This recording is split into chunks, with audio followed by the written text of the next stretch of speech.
You know her as the longest presiding judge on divorce court for more than 14 years, Marriage Boot Camp, and many other programs. A graduate of Harvard, Judge Lynn is the author of My Mother's Rules, Making Marriage Work, and Dear Sonali, Letters to the Daughter I Never Had, all of which are dedicated to the proper emotion, what it is, and how to find it.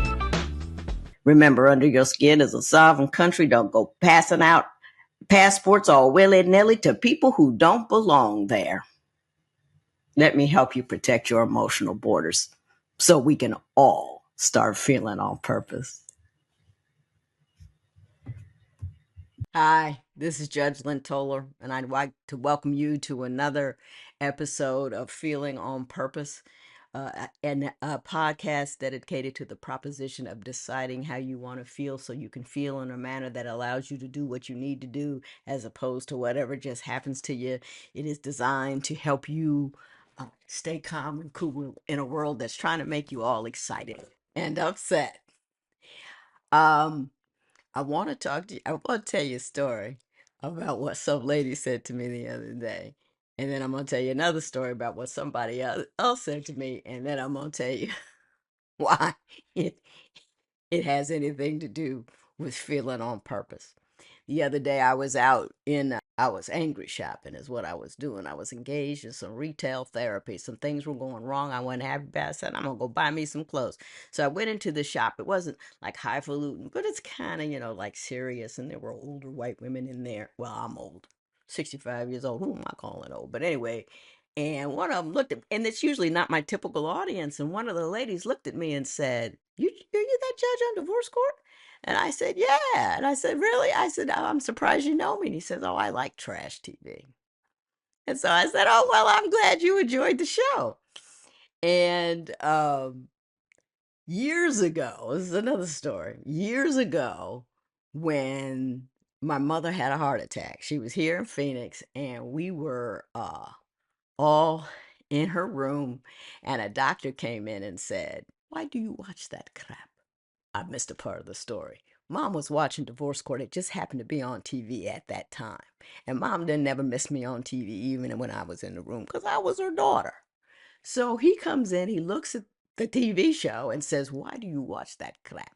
Why do you watch that crap? And I said, yo, Doc, look at me, look at her. I said, that crap pays my mortgage. And he said, I am so sorry, I am so sorry, I am so sorry. He was very embarrassed. And I said, oh, it's okay. No harm, no foul. And I wasn't upset about it because You're on a Tacky Show is something that my mother had been telling me since the moment she found out I got that show. My mother was disappointed in my career choices for a long time. But finally, she was cool, and I was supposed to become a doctor. Went to college, never went to class. Can't go to get to med school if you don't go to class. Just can't do it. But you can get into law school if you do well on the LSATs, and I did. And I went to law school, and then I became a judge. And then my mother, and then the most outrageous thing happened. I was sitting judge, and I got a telephone call from Fox. And Fox says, we've heard about you a little bit. We got this TV show we would like you to do. Could you come with us? And I said, nah, that's silly. I'm not going to go do anything like that. But I went home. My husband says, well, why don't you go? It's a free trip to LA. So I went there, and they offered me a job on this show called Power of Attorney. And they were trying to get a judge that was poppy and loud. And, poppy and loud I can do. So they told me how much I would get and all that kind of stuff. And I said, well, how long does the job last? What's the guarantee? And I'm going to tell you why I asked this question. When I won my first judgeship, I won by 6 votes. When I won my second term, I won by 80% of the vote. I had a job for another 6 years. And they said, well, we can only guarantee you 13 weeks of work. And I was like, well, I can't do that because I got a 6-year no-cut contract on this job. I just can't walk away from that. And then my husband said, well, listen, what we tell them to do, if they really believe in the show, they can guarantee you your judicial income if the show should end. And I said, nobody does anything like that. And that's part of my problem and part of his wonder. He ain't never afraid to ask for nothing, and he thinks I'm entitled to everything. And because He thought I was the greatest thing since sliced bread. That's why I miss him so much. But anyway, um, he did it and we negotiated it and we got it. And son of a gun, if that show did not end in 4 weeks, and it ended, and I found out about it on my birthday. And the reason why I know is because I have this distinct image of my husband and my kids lighting the candles on the cake. And I'm on the phone. This is when the phone was still connected to the wall, just sliding down the wall like this, because I was like, oh my God, what have I done? I had a good job and now I lost it fooling around. But then when they kept paying me, I kind of felt better. And what happened was I used that time to write a book, and I also used that time. I was raising my kids. My kids were young, so that was good that I was at home. So it was good. And just as I was about to run out of money, they they called and said, you know, we're in negotiations with one judge, Judge Maybelline, whom I love, by the way, and they fell through, and now we don't know what to do. We know you know how to do it. Could you come and do the show? So I came, and they said, can you know, it was like a Monday. Said, can you get there on Wednesday? I said, nah, but I can get there Friday because I had kids. I can't just get up and go. But I did it, and I will say, Maybelline was wonderful. I talked to her about it too, and she said, you know, I got no problem with you. My problem was with them, and you know, I did what I did, and you know, somebody else had to get it, and I'm glad you did. But she says my problem was them. But she was very, very delightful about it. But anyway, the reason I'm talking about that at all is I get what the show was. And a lot of people, especially my mother, she, you know, she thought I should be on the Supreme Court. She was like, I can't believe you took this tacky gig. And a lot of people saw the gig as tacky. And let me tell you something. I know what happened. I know what was happening on the show. I know I had a couple on there who the bride slept with the best man as opposed to the groom on the wedding night, because the wedding night was because the groom was too drunk and playing cards. I understand that does not read as masterpiece theater, but let me say this. What I found over the years is that as the show progressed, I learned patterns in people's behavior, and I was able to be of assistance with respect to my advice. And what made me understand that clearly is as years went on, we had people who asked to come on the show just to get advice. That's why we were doing our Save My Marriages and Before Your Vows. They just wanted to hear what I thought about relationships. So yes, we're going to have a wild, loud, raucous ride in the beginning. But I tried to end the whole sucker with a dignity parachute. That is what I try to do. Now, oddly enough, beyond the demonstration that it did have some value to people because they would come and ask for advice. I'm moving because I'm trying to get my light right. I'm in here by myself. But it also saved my marriage. And I will say this to you, and I think this is kind of the point of the whole thing. I am a consummate thief. I steal from everybody all the time. No matter how raunchy, ratchet, wrong, rigged, rough. I can't think of any more alliterative words that I can pursue. But whenever anything, no matter what it is, no matter, I can learn something from everybody. I learned a tremendous lesson from a thief once. And I'll tell you about that another day. Well, I'll tell you about it now real quick. A thief came into my where was it? My courtroom. And I had looked at his record, and his record was long. I could stand on my chair and it would hit the floor. And I was giving him and I says, I'm going to figure out mathematically how much, you know, what he stole, how much time he spent, just not specifically, but just kind of roughly, and try to explain to him as it's not cost effective what he's doing. He's spending so much time for getting these little things. And I was you know, I thought I was all smart trying to explain something to him. And he said, Judge, with all due respect, and he said it in a respectful way. So I knew he meant it respectfully. And I said, yeah, what's that? He said, those are all you got in front of you are the times I got caught. For every time I got caught, I got away with it 20 times. So it is cost effective for me. And I said, you know what? It may be. It's still illegal and you still going to jail. But he taught me that though I had a lot of information, my information was nonetheless limited. And I think that's a lot of our problem on social media these days. You may have a lot of, whatever silo you're in, and you're going to have information goes around and around, and it changes shape and it changes sizes and it changes everything. And you have a whole lot of small section of information. There is wider information to go on out there. But anyway, that was an aside, but it was an aside to explain that I can learn from anyone. And that's why I learned from divorce court what was going wrong at my house. Now, my mother had been telling me what was going wrong, and I was doing what she was telling me to do because my mother's always right, even if I don't understand it. But I understood it after I saw it in divorce court because I saw what she was looking at. Now, I have promised many people, always people want to know behind the scenes on divorce court. And, I will say this. They want to know if the people are real. Yes, the people are real.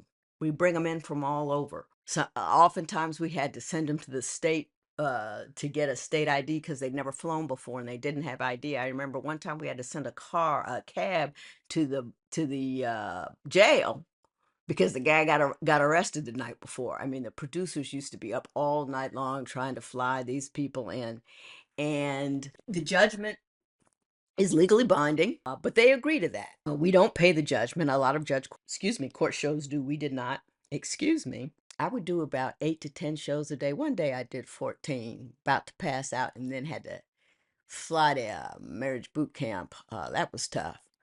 But I have two favorite cases, and I want to tell you about my two favorite cases because I think they again allowed me to teach something not only to other people but to myself, or at least a vision of you can learn from anything and anybody. That's why I always say I'm a thief. There was this woman who was Stephanie Tubbs Jones. She's the reason I got Eric in the first place. She introduced us. And she was the most charismatic individual I ever met. She walked into a room, and by the time she left, everybody was in love with her. And me, I'm a wallflower. I go into a room, find a corner, try to see how deep I can get into it and stay. And I used to just steal stuff from her, one thing at a time. How she looked at people, how she talked to people, how she remembered things about people. And she taught me a lot about how to. I'm just tearing my hair up right in front of you, but it is what it is. And so I was learning from her. I learned from everybody. But the two cases that I've gotten the most feedback from, well, there were like actually four. One was the one in which I asked a guy who wasn't physically abusive, but emotionally abusive of his wife. Sometimes I told him, I asked him, do you know what happens to a woman when you treat her like she's nothing every other Tuesday? And I said, she starts to feel like she's nothing on Monday, Tuesday, Wednesday, Thursday, Friday, Saturday, and Sunday, knowing that next Tuesday is going to come. A lot of people, it resonated with a lot of people. Another one was Johnson versus Tisdale. I loved that case. She was on hyper alert. She was just hot about everything, ready to go. Everything was a fight. Everything was a problem. And the dude, and she was sweet, but she just had a whole lot of underlying issues. And we talked about anger and fear in a manner that made her cry because I understand how being fearful can make you angry because I was one angry little girl because I was one fearful little girl. So you learn things from that. And oftentimes I would see, and especially with women, and I'm saying especially with women because because it was the manner in which they expressed their distress. But women under so much pressure that their adrenaline and cortisol is always running because they're covering so much and it's always upsetting and everything is threatening. I felt like that when Eric just died. Just like, I'm alone in a world. Anyway, But I noticed that they came into the habit of angry because they were so stressed. And I was telling her, and she kind of heard it because I had gotten into the habit of being angry when I was younger because I was so stressed. And she heard it, and other people heard it. And it's not a condemnation, it's an understanding of your emotional ecosystem, your limbic system, your amygdala. What the, these things get in your brain, they move around, tell you what to do. And that's why I advocate feeling on purpose.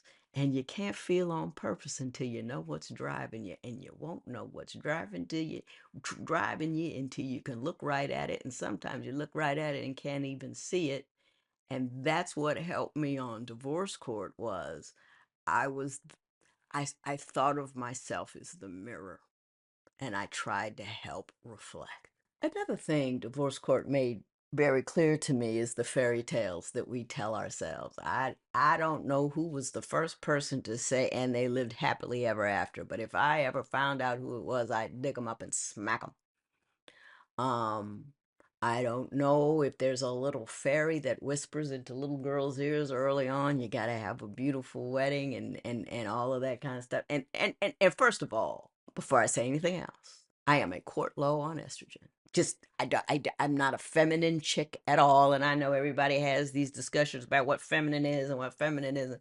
I I don't want weddings. I'm not interested in, and I don't personally, I guess I don't know what feminine means. It means, you look it up in the dictionary, things that are associated with women, but nobody, we're all just, and I've been told by men that I'm feminine, but I don't think that's true. I think they think I'm feminine because they like me, but it's not an accurate reflection of how I run my business. I'm just saying. Nobody will ever agree. But anyway, I just don't have I don't want no flowers. I don't like Valentine's Day. I don't want no, Mother's Day was like, take the kids and leave the house 12 hours. That was my present. I don't, you know, this shirt is 12 years old. I wear it all the time. I just don't care about a lot of things that women care about. I don't know why I started this story. Oh, I was talking of the fairy tales that women tell themselves. I got really concerned about it. Not really concerned about it because it's just a thing. I mean, cultures do that all the time. They teach you how to feel. They teach you what should disgust you, and you should always back up off what your cultural norms and just take a look at it from across the street. We get go so I'm sorry, can you hear me? I said, step back from your cultural norms and look at them from across the street. Sometimes I lean away from the mic because I talk with my hands. But anyway, you have to do that. What I normally ask folk to do is to step away from their cultural norms, look at what you're doing from across the street and see if you can't see it a little differently. We all have cultural norms that make us disgusted by certain things, but we don't know why or pursue certain things. Uh, we have past actions that make us pursue something in the present that may not be what you want. Here is an example. I grew up in a household that was very boom pow. My father was bipolar, unmedicated. That was what it was. All my life since then, I have been trying to get home and get quiet. My thing is, I'm looking for peace. I'm looking for peace. I'm looking for peace. I'm looking for peace. And I think sometimes that I looked for so much peace in my life because I thought life was just so that I missed a lot of things. I became extra reclusive. I've missed stuff because I feel like leaving that. I feel like you should defend your peace at all costs, and doing nothing when nothing's happening to you, when you're not going anywhere. If you're in the bed with the blankets pulled up to your chin, you're safe. And I've been chasing that. I had been chasing that all my life. I figured out I was chasing that after I got married. And I learned how not to keep chasing it. And then he died. Now I think I'm chasing it again. I just came to that conclusion, but okay. But anyway, Divorce Court was a fun show. I want to tell you a little bit about behind the scenes that people don't don't tend to know and don't tend to believe. Like I said, they are real people. We do fly them in. The judgments are. We want people who are exciting and interesting, and we didn't want it to be a show just for Black people. Why did I put quotes on Black people? I'm a Black people. But it just seemed that the Black folks told louder and poppier stories. I think we have a cultural you know, uh way of telling a story, putting 100 on 10, that when you go to Thanksgiving out at the cookout, man, we are loud and poppy and telling a story. And I think it was easier to get that in that way, but we did try for balance. We really, really did. Weren't often successful, but we tried.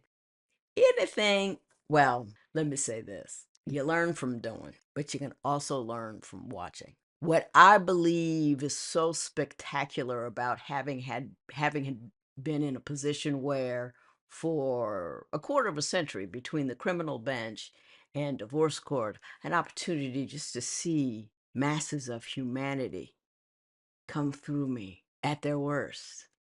And not the worst of humanity, because I was a municipal judge. In the municipal court, we're dealing with domestic violence and street fights and negligent homicide, that kind of thing. When regular people having an extraordinarily irregular day that ended in some kind of criminal proceeding or civil proceeding. I did them both.